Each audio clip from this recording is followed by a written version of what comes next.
YouTube.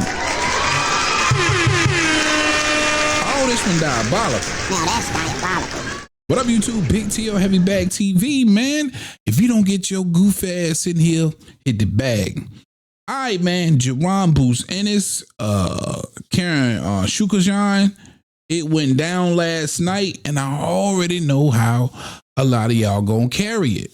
Right? You gonna start to believe that Boots ain't got the goods. Listen, I'm gonna keep saying the same thing. You're only as good as your last fight. Right? Because these fighters only fight 2, maybe 3 times a year. A lot of these guys PPC, maybe once a year.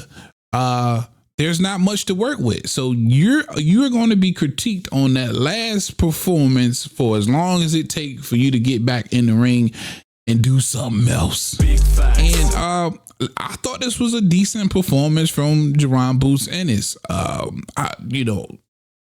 You got to be in love with the style. He comes to fight. He wants to knock you out.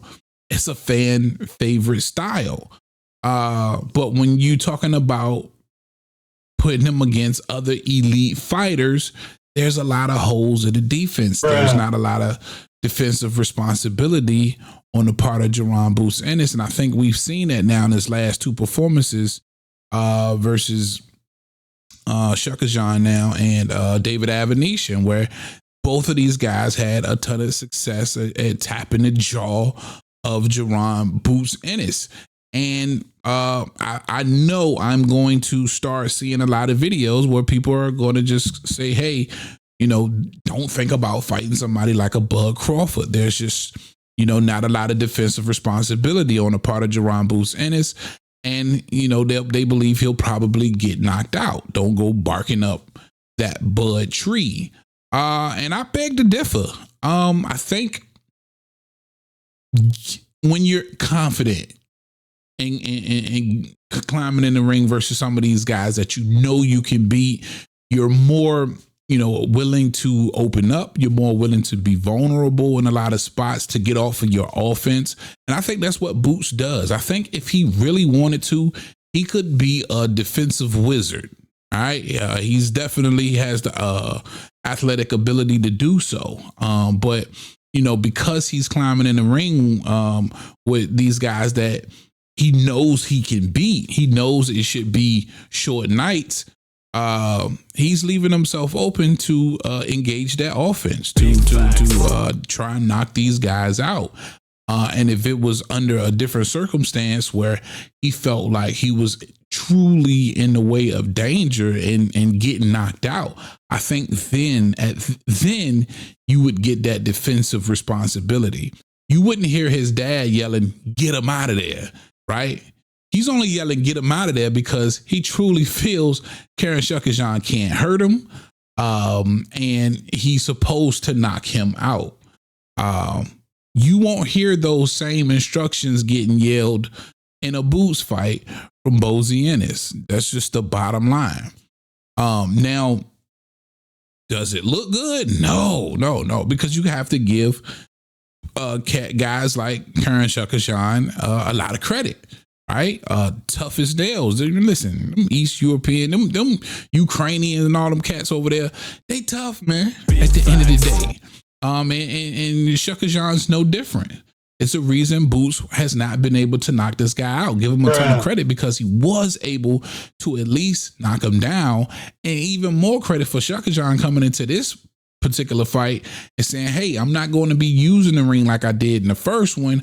I'll be there to hit, I'll be in your face, and I'll be delivering a lot of punishment myself, which in my opinion he did. I'd never seen, even though David Avenetian had some success, some of his previous opponents, opponents have had success, but Chukhadzhian tonight really was able to take the top off. He was really able to land frequently and clean on Boots Ennis, but I just believe that has a lot to do with the fact that Boots felt he just couldn't hurt him, and he was just willing to do so to get off his offense and try and knock this guy out. I'm not going to discredit the ring IQ of Boots Ennis.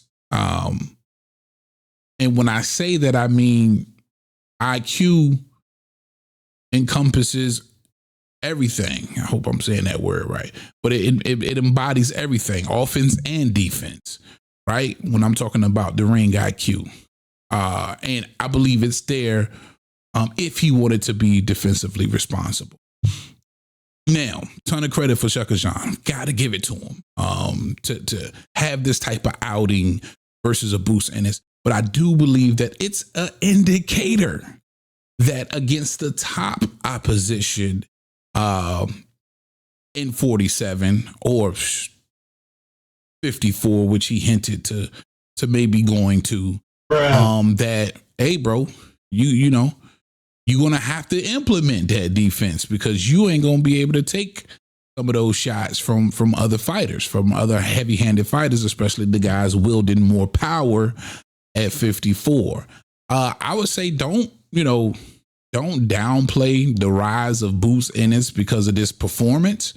But look at it as, hey, he's giving you a fun fan favorite style versus somebody whom he just felt couldn't hurt him. Not the cap. Did it look great? No. Same end result. Was able to get the knockdown. Wasn't able to get the knockout. But I thought it was a really fun fight to watch. I don't even want to really critique it too heavy because it was an extremely fun fight to watch. Outside of, you know, the clinching and the holding from Chukhadzhian, he went from utilizing the entire ring to more so holding and clinching. All right. Definitely want to know your thoughts in the comment section, man. That's all I got for y'all on this one. Big T.O. Heavy Bag.